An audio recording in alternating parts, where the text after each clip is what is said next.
afei Ghlife TV and afei Ghlife Radio Online pram to Kasiebo ye cha live our Facebook Ghlife TV and afei Ghlife Radio Online bora ho na fa wo comment no efa ho ne yenkenkan emfema share ma wonua so nya bi na wontie ensema ekoso ewo oman Ghana Kasiebo ensema bedi mu akoten ye bi ne se enra da Ghana mampanyi gina ma shebedwafie Edisona State of the Nation Address etuja Kasiebo ye de mu nkyeremu ebeba besomo na wasansem ni mo no ena minority leader e ma shebedwafie Rato Forcing editor Mr Speaker nim say ensem Ghana mampanyi aka wani address ni mo unemployment nsensem no wanka bi amfa anka home ye betushi akwa kopie mo awonyina mahoden ansam so no hoi ena aba betoja say PUCR and I say PURC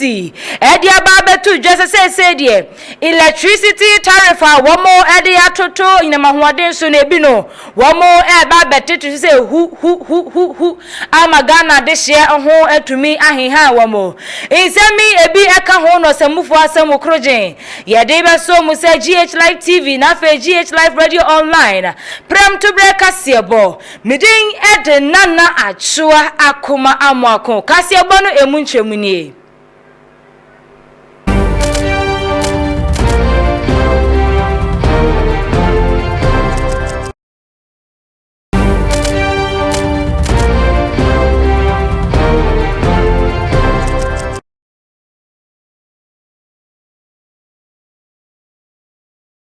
Say Kasiebo no asidia na ye besha sie edie free the first gentleman of the state omampanyi nana adudankwa ekufuado adu show boy adu gagai adu kim promise na neni e waka na ho papa enra da ero mashebedwafie eno mampanyi edi State of the Nation Address ebetu dwa na wo bubo ensem ahodo improvement development and afa inhyehye ahodo womodi egu akwemu na no ebeboa wa oman Ghana etumi afa ne ntoma pa edi efra na bra wo kasa ano kopie mu ewo Ghana yetemu ensensemu eye judicial administration ano di nsemi etutu dwa na wo kire mu se die womo abeko abefo kwaso ene se yede atemu nsem ni nyina da ebebeko eye veteran na kire se abefo kwaso uti wufie na yedi wasemo ede amawo na woto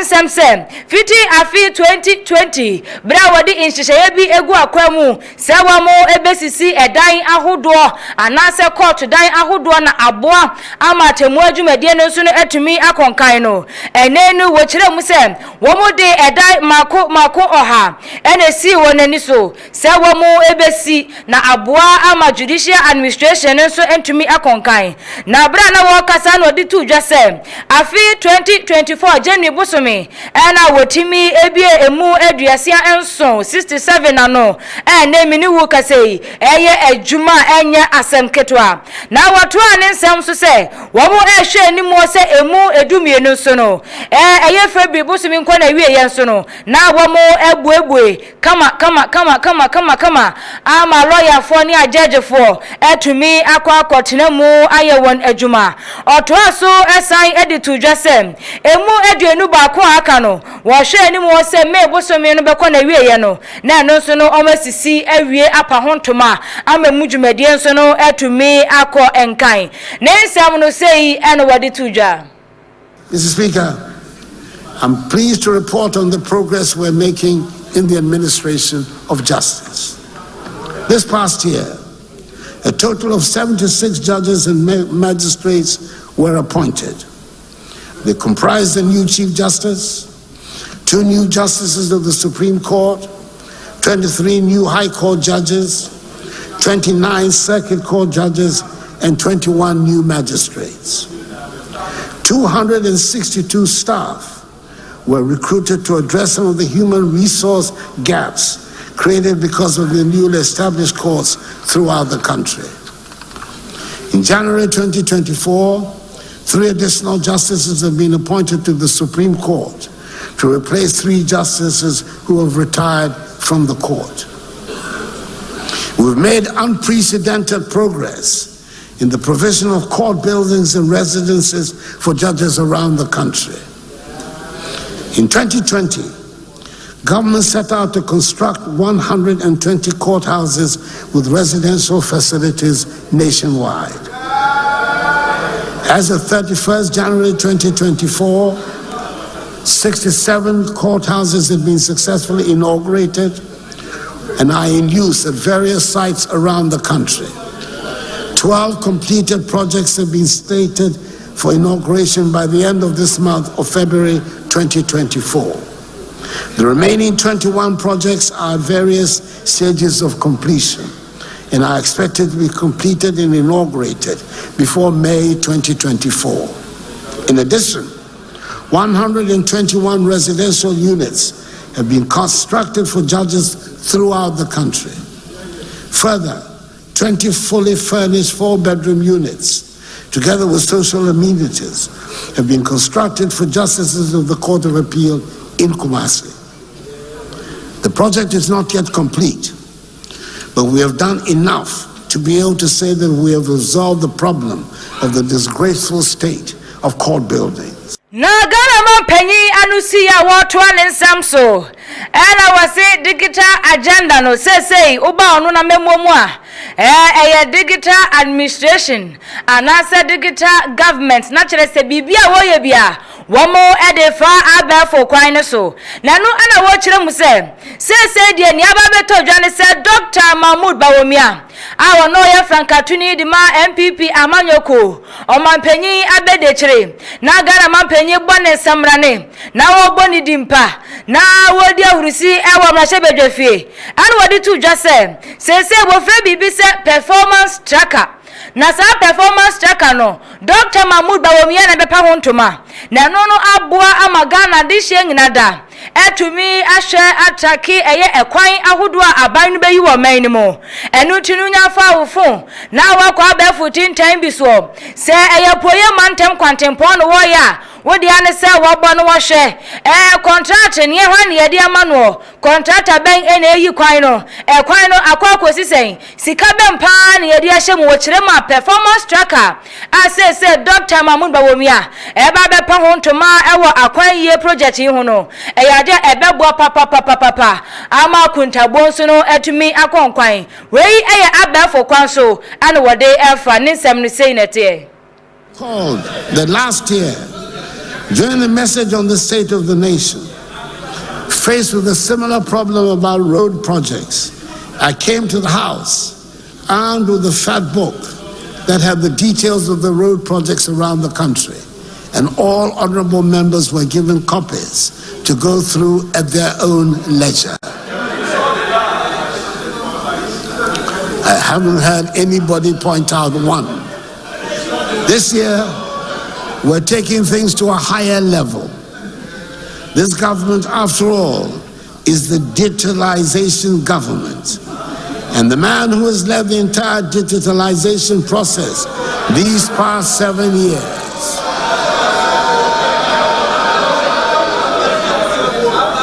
my indefatigable Vice President,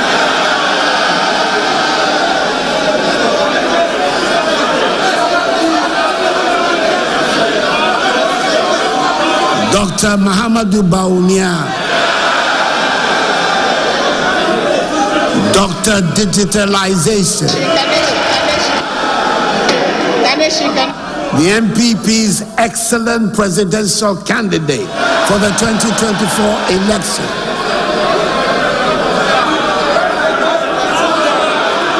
Is coming out with what will allow everyone and everybody and anyone to check on every project being undertaken by the government without having to listen to the president's message on the state of the nation.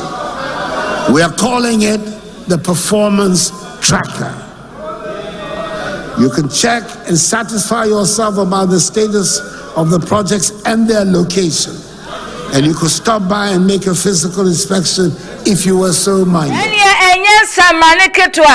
Ana yebo digital vice man na kire se mampanyi kuraka se no Dr. Mahmoud Bawumia oye doctor digitalization na ye bone samaria enya semketwa ewo mahebedwafie nti sese no ye de performance tracker beba tifie kwan hodo ye wo kromu no na wa shofo nso abefu kwan bisi na wo check wo hwe na asemo ya cha na ne wetutumirika akwa akobiza mpanyufo sadenti ene kwan mache na ye beda ye ho ewo nsem ya mu ebrega na mampanyi ede nanudie si ya pe na minority leader o mahebedwafie Dr. Atoforsen enso sorry ye editor Mr. Speaker nim se ebra na Ghana mampanyi edi addressi etudwa oyedi trotro nyoma to ho jote nyoma na wehu se Ghana mampanyi akasa fa nyoma dodo na ho nanso na ye unemployment se ejuma eni o manimu mmebru titiri wanya ejuma enye wo manimu no Ghana mampanyi anka ho asem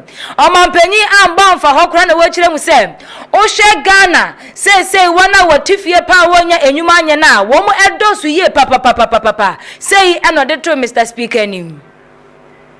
Mr. Speaker, the unemployment situation in our country is at a critical point. Yet, we did not hear a word from our president on this matter.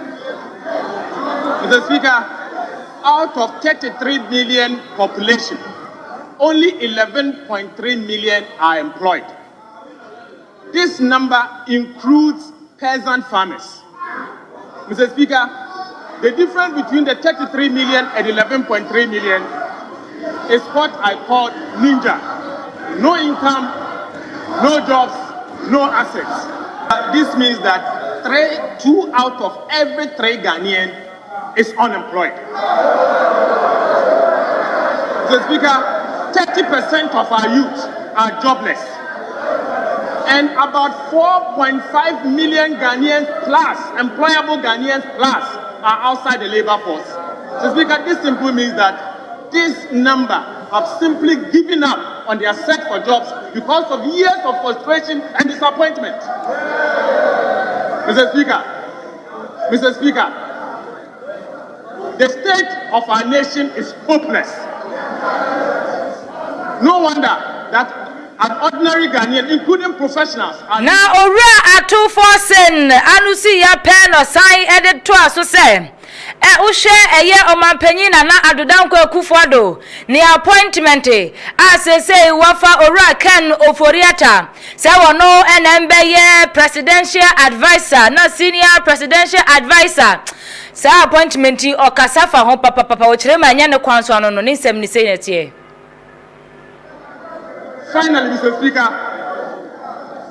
I am scandalized. I am shocked to the marrow to have noticed that our president, following the recent ministerial reshuffle, has increased the size of his government. Mr. Speaker, today we have a Minister of Finance domestic and a Minister of Finance international.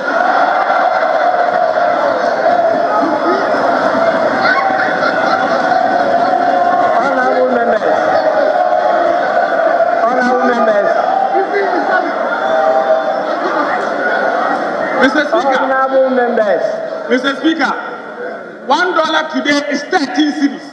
During the time of President Mahama, $1. Yes, ketwa brofo kesia and Ora Atoforsen minority leader.